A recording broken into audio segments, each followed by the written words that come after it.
It's very nice of you to let me have a peek. I'm Gustav McPherson. I'm a... Yes, a private detective. I'm familiar with your work, Mr. McPherson. I had no idea I was so popular. I've read about your case in Paris and the one in London. I'm Inspector Skalnik of the Prague Police. Is this the 5th victim? Yes, she is officially. Supposedly, there are 2 missing. Supposedly? Yes, well, you know these women. They come and go, often without telling anyone. And then they show up again like they never left. So I don't bother with disappearances. So you only bother when they turn up like this? I see. We have a knight in shining armor. If you want my advice, Mr. McPherson, you'd best return to the usual missing person cases or husband-cheating mysteries. This is a waste of your time. I think you've just convinced me to take the case. Really, Mr. McPherson? The press will not even cover this story. No one wants to know about dead prostitutes. If they do write about it, it will be about the killer and the number of bodies and not the actual victims. The pimps care even less. They force their women to work even if there is a killer loose. No one wants to sit at a dinner table and talk about this. There is no glory in this case. Like I said, you should stick with what you know. Do you mind if I ask you a few more questions? Not at all. Were all the victims prostitutes? Yes. Is the cause of death the necklace on her neck? Of course it is. So it's not the multiple stab wounds to her chest? No. Well, we aren't really sure. Does she have any other significant wounds on her body? Yes, she has scars on her forearms and she is eviscerated. Eviscerated?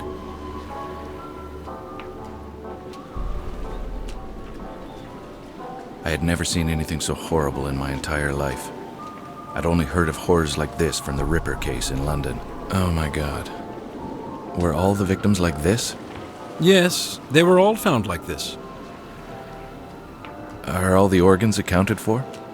I'm no doctor, Mr. McPherson. I have no idea. In the other cases, were there missing organs? Not that I'm aware of. Who's the coroner? Emil Corona. He works at the old chapel. He's very... well, I don't want to ruin the surprise. Now it's your turn to share. Maybe you can tell me what you think happened. I think you're right about the cause of death. That slash across the neck was definitely it. Stabbings to her chest were done before the final blow to the throat. The defensive stab wounds on her arms reinforce this theory. What's bothering me, though, is the lack of blood at the crime scene. This probably indicates that she was murdered somewhere else, not here. Well, Mr. McPherson, I don't want to be rude, but... You have work to do, of course. Thanks for sharing. It was nice meeting you. It was nice meeting you, too. I had a feeling that the cooperation between Skalnik and me had just ended. He was testing me for some reason. I was left to fend for myself.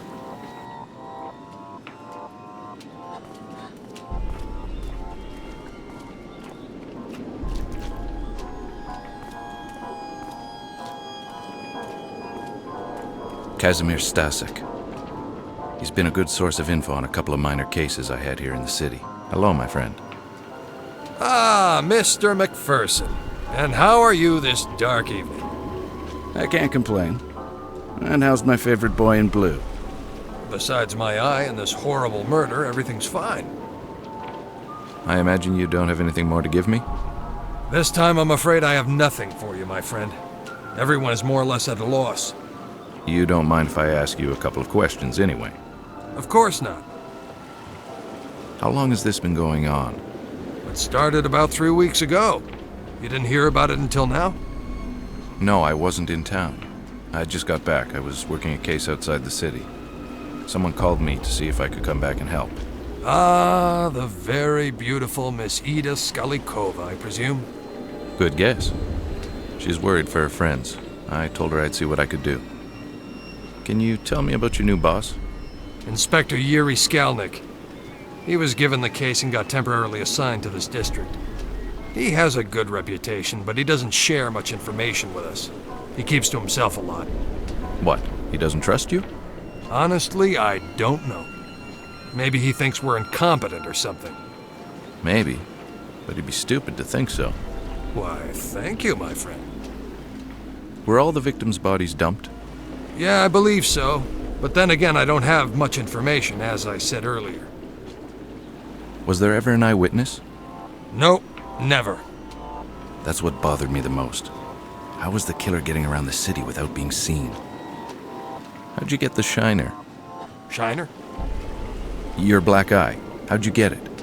Oh, I arrested a man last night, and for some reason my eye hit this man's very large fist. Did you get sucker punched? Well, a little. My partner didn't have time to warn me. Everything happened so fast. I was helping the woman, and I turned around to see if my partner was okay, and wham! Next thing I knew, I was flat-faced on the sidewalk. And what did the man do to deserve your undivided attention? He was harassing a young woman. So I asked him to stop, and then things got out of hand. The police are trying to find this animal. We're a little nervous when a man harasses a young woman these days. That's understandable. Well, I should leave you to your work, and I have to see my client. Thanks for your input. You're welcome. Be careful. Will do.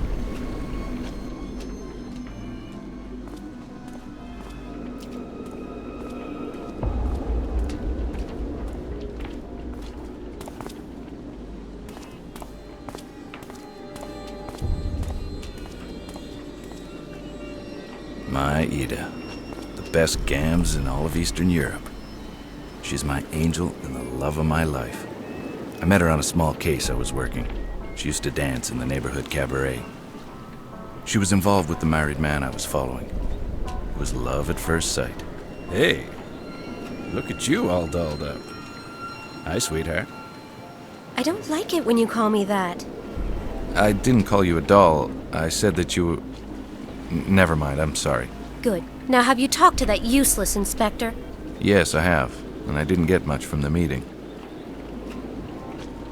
Are you going to help us? Of course I will. Was there really any doubt? No, but you never know. When do you want to settle this, now or later? No, I don't want money, Ida. Nonsense, you will accept our money. How much do you charge? Okay, listen. We'll settle this after the case, all right? Do you promise? Because we'll feel insulted if you don't accept our money. What was I supposed to do? Take money off these women? That's the last thing I wanted to do. Yes, I promise. I will charge you at the end of the case. Yeah, right. What was her name? Who? The victim's name? Oh, her name was Frantiska. Were you close to her? Not as much as Milena, but yes, I knew her. Did she ever talk about a regular client or someone special? Not that I know of. Do you think Milena can answer a few questions? I guess. Let me ask her. Milena? Yes? This is my friend, the one I told you about. He's here to help us catch the man responsible. Do you think he can ask you some questions about Frantiska? Okay. I'll wait for you up the stairs, okay? Okay, I'll see you in a bit.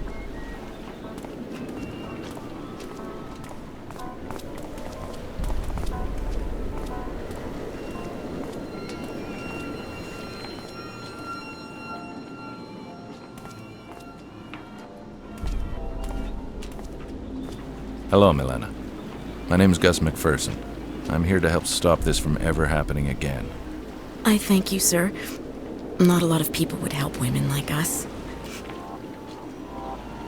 Do you mind if I ask you a few questions about Frantiska? No, that's fine. How long have you known Frantiska? Well, I've known her for a long time. We met in the orphanage when we were just little girls. Her parents had died in a terrible accident. We became very close. We both left the orphanage never to return. We never liked the sisters. Ever since we left, we tried to survive on the streets, even changing cities. But we kept coming back here. Did she ever talk about someone new or special? No. It was not her style. Frantiska would rarely take new clients. She had regulars and enough to allow her to survive. She would only take complete strangers if she absolutely needed to. Apollina is more like that. She always has a new rich client. Did she ever have a client that had been violent with her? No, she only had clients she trusted. How about you? Have you had any trouble with any of your clients? No, I'm like Frantiska. I have only regular clients. If I'm on the streets, it's because I'm keeping my friends company. Were you close to any of the other victims? Well, there is one that was a common friend to Frantiska and me. Her name was Anezka. No one's found her. She just disappeared one day. We honestly don't know what happened to her. I knew the others only on a professional level. Did Anezka ever complain about any clients before she disappeared? Or did she ever talk about leaving? We all talk about leaving. Who wants to live their life like this? But she never complained about anything. Anezka was like Apollina.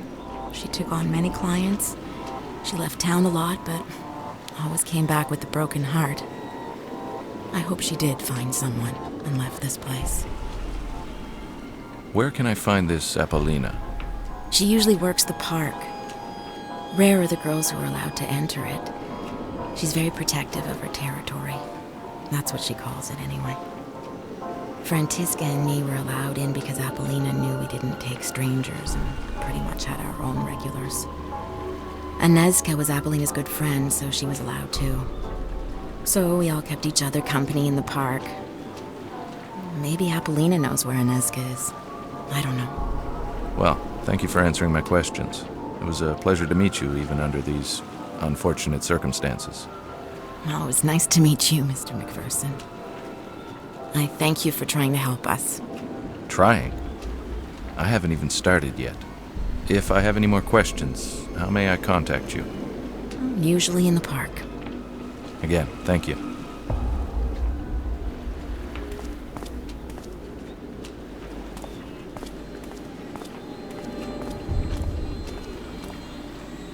Ida's an angel on Earth. She's the sweetest person I've ever met. I truly believe she doesn't have an angry bone in her body, even with the difficult childhood she had. A stepfather who molested her on a regular basis. Ida is always positive, and she's always willing to help the people who surround her.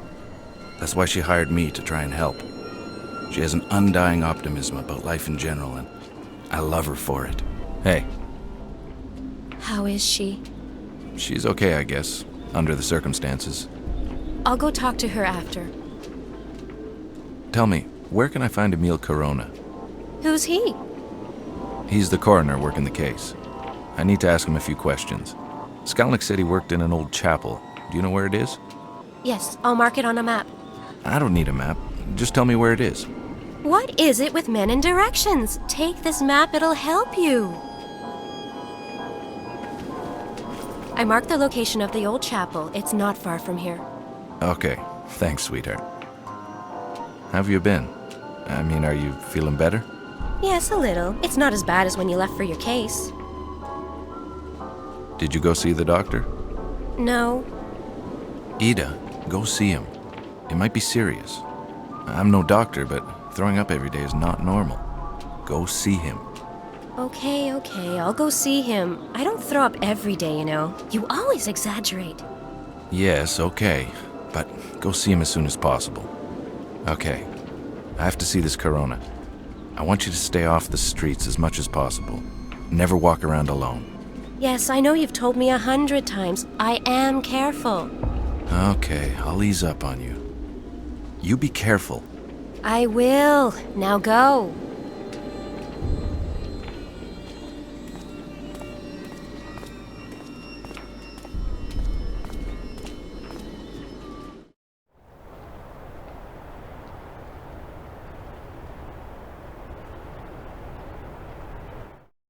What are you doing here? Why aren't you at your post? Well, you told me to. Never mind. Do you have any news, at least? Yeah, the American is talking to the girl's boss. So, he thinks he can move in on my women, huh? Well, my friend, if you ever see him, you may explain things to him. Explain what?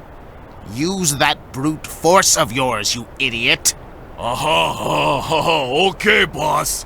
I truly miss your brother. He was the smart one. Yeah, I miss him too. Why can't we get him out? Because I'd probably get arrested too, you moron! That's all Skalnik wants anyways. I have a feeling he will blame me for all these murders. Why am I telling you this? Go back to your post. You see the American? You can rough him up. Okay, boss. I'd better steer clear of the big guy. The scrawny-looking guy was probably Ottokar Kubina. Who can forget that name? Anyways, he was the pimp of the neighborhood. He worked out of this little lingerie shop, which acted as a front, of course. He owned a couple of joints in the district, including the cabaret where Ida used to work. I think he never forgave me for stealing Ida from that dive.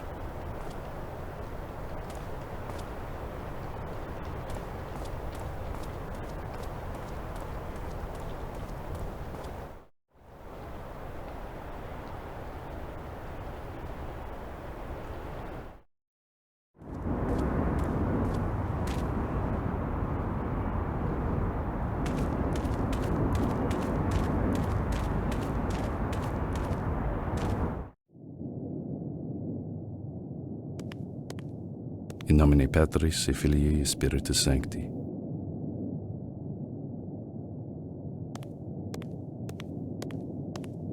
This place had the metallic smell of blood and the stench of rotting flesh. This old chapel had been converted into an autopsy room. Now blood dyed its floor. Hello, Mr. Corona. My name's Gus McPherson. I'm a detective that was hired to help my client... Hello? Sir? Hello? Huh? What are you doing here? I thought I'd locked the door. Where is my cone? What are you trying to do? Give me a heart attack? Sorry, Mr. Corona. Who are you and how do you know my name? Like I said earlier, I'm Detective McPherson. Inspector Skalnik told me that I could ask you a few questions. If Skalnik says it's okay, then it's okay. Can you walk me through your observations of this victim? Okay. The cause of death is like the others. The cut to the throat. It can't be the multiple stab wounds or the evisceration itself? No, I'm pretty sure of that. What makes you so sure? The one before her. The one we found in the park. She was killed in the same spot she was found. It was clear that it was the wound to her throat that killed her. The rest was probably done after. And how did you come to that conclusion? Because not much blood was coming from the other wounds. The heart was still beating when the throat was cut. I could tell by the amount of blood that had poured from the throat wound. So you weren't sure about the cause of death until you saw the victim in the park? Well, I had my doubts, but when I saw her, yes, she made things more clear. And the same killer would use the same brutal techniques? Precisely. Does the victim in the park have any other differences from the rest of the victims? Yes, the cut to her neck indicates an attack from behind. The rest, including this one, were attacked from the front. If only I had the other body, I could show you the difference. That's okay. Really, I trust your judgment. You don't have the body, but maybe you have a file on the victim from the park? Sure. The man who was supposed to come and get the file never showed up. What man? Skalnik's errand boy. He comes to get the files I make for each victim. He still hasn't come to get the one from the park. I see. Well, I'll take Inspector Skalnik's file if you don't mind. No, I don't really care. Where do you keep your files? In my safe over there. I can never remember my combination, so I wrote it on a piece of paper. I think I lost it somewhere. What happened to your hearing, if you don't mind my asking? It happened in the Great War. I was a medical aide. I would get the wounded from the trenches to the temporary hospital. One day we saw a wounded soldier in no man's land. We rushed to him, and a mortar shell exploded on my partner. I survived, but with hardly any hearing left. So that's where you got your experience? Yeah, mostly. Ironically, the war ended 3 weeks after the shell exploded. Thank you for your time. You're welcome.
She was the only victim that had been attacked on the spot in the park. Maybe the police had overlooked something. I had to go see for myself.